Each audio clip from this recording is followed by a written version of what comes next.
Nakalimot na ba lahat? Nakamove on na? May checklist tayo ha.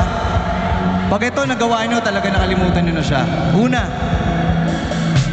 dapat wala na yung mga pictures nyo sa phone mo. Second,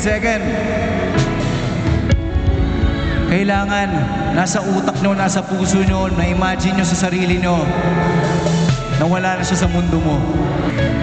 Ito yung pinaka-importante sa lahat. Pag nagawa nyo ito, nakamove on na talaga kayo.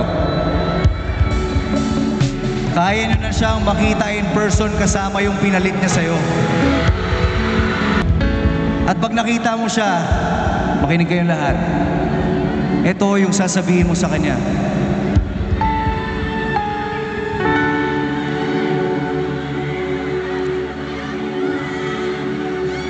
Hindi na ako magpapakita.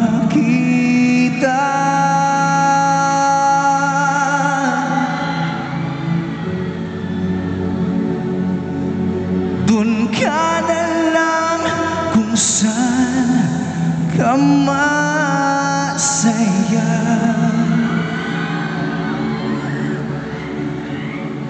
Ngayon ako ay manhid na.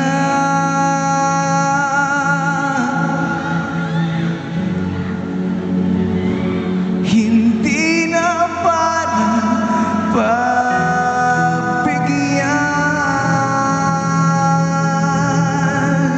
ka pa. Ako nga pala yung sinayang mo.